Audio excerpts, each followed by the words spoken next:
কম্পনে কম্পিত হলো নরসিংদী। এবং যারা ভূমিকম্প নির্ণয়ক সংস্থা রয়েছেন তারা জানিয়েছেন এবারের উৎপত্তি স্থল ছিল নরসিংদী। এবং আজকে ভোর 6টা 15 অর্থাৎ সোয়া 6টায় কিন্তু এই ভূমিকম্পের উৎপত্তি হয়েছে। এবং এই ভূমিকম্পের উৎপত্তি স্থলের কেন্দ্র পর্যন্ত কিন্তু প্রায় 30 কিলোমিটার মাটির নিচে এই ভূমিকম্পের কেন্দ্রস্থল ছিল বলে জানিয়েছেন ভূমিকম্প নির্ণয়কারী সংস্থা। এই যে বিগত কয়েকদিন পর পর যে টানা এবার পঞ্চমবারের মতো যে ভূমিকম্প অনুভূত হয়েছে, এতে করে কিন্তু সাধারণ মানুষের মধ্যে চরম আতঙ্ক বিরাজ করছে। সবচেয়ে বড় যেই ভূমিকম্পটি হয়েছিল সেটি কিন্তু গত 21 নভেম্বর হয়েছিল, যার ফলশ্রুতিতে কিন্তু নরসিংদীর বিভিন্ন অঞ্চলে এলাকায় ফাটলের সৃষ্টি হয়, বিভিন্ন ভবন ক্ষতিগ্রস্ত হয়। এবং সাধারণ মানুষজন যারা রয়েছেন এই ভূমিকম্পের তীব্রতায় তারা কিন্তু ঘর ছেড়ে খোলা মাঠে বেরিয়ে পড়েছিলেন। বিশেষ করে যারা উঁচু ভবনগুলোতে অবস্থান করছেন তারা কিন্তু এই ভূমিকম্পের যে তীব্রতা কম্পন সেটি কিন্তু তারা সবচেয়ে বেশি অনুভূত করেছেন। এবং যার ফলশ্রুতি তারা হুড়োহুড়ি করে রাস্তায় বেরিয়ে আসার সময় কিন্তু অনেকে আহত হয়েছেন। অনেকে আমাদের এখানে আপনারা ইতিমধ্যে জেনে থাকবেন, ইতিমধ্যে নরসিংদীতে ভূমিকম্পের কারণে 5 জনের প্রাণহানির ঘটনা ঘটেছে।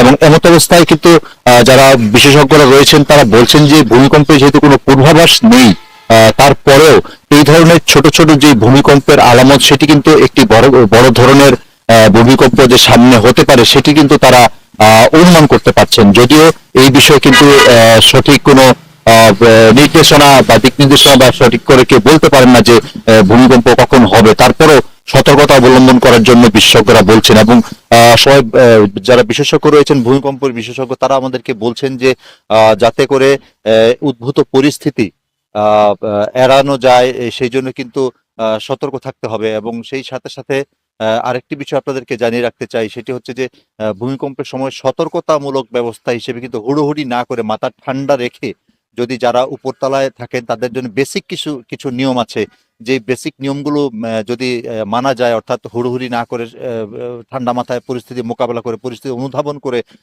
উঁচুতলায় যদি কেউ থাকেন সেই ক্ষেত্রে কি নিয়ম আছে সেগুলো নিয়ম মেনে যদি মানুষজন ঘর থেকে বেরিয়ে আসেন এবং খোলা ময়দানে, বিশেষ করে উঁচু ভবন থেকে নিরাপদ দূরত্বে খোলা ময়দানে বা খোলা জায়গায় যদি মানুষ অবস্থান করে তাহলে ভূমিকম্পের যেই ক্ষতি তা অনেকটাই পুষিয়ে নেওয়া সম্ভব। সাথে সাথে কিন্তু ভূমিকম্পের মধ্যে যে আতঙ্ক সৃষ্টি হয় সেই আতঙ্কে যেন কেউ আতঙ্কিত না হয়ে অযথাই ছোটাছুটি বা অযথাই যেন তারা কোনো ধরনের পরিস্থিতির মোকাবেলা না করেন সেই জন্য কিন্তু সজাগ থাকার জন্য বলেছেন। আতঙ্কগ্রস্ত না হয়ে শুধু পরিস্থিতি যখন যেটা হবে সেটার মোকাবেলা করাটাই সেটি আসলে বাস্তবসম্মত বলে মনে করছেন ভূমিকম্প বিশেষজ্ঞরা। তবে এই ধরনের যে ছোটখাটো ভূমিকম্প এর বেশিরভাগই কিন্তু এবারের যে ভূমিকম্পগুলোর উৎপত্তি স্থল নরসিংদী, এবং এই নরসিংদী হওয়ার কারণেই কিন্তু নরসিংদীবাসীর মনে কিন্তু একটি তাদের শঙ্কা কাজ করছে।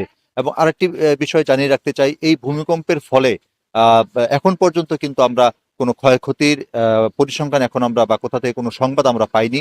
যদিও এই ভোরবেলা 6টা 15 যে ভূমিকম্প আজকে অনুভূত হয়েছে, অনেকেই কিন্তু তখন ঘুমেছিলেন, যার কারণে অনেকেই এই ভূমিকম্পের যে ঝাঁকুনি সেটি অনুধাবন করতে পারেননি।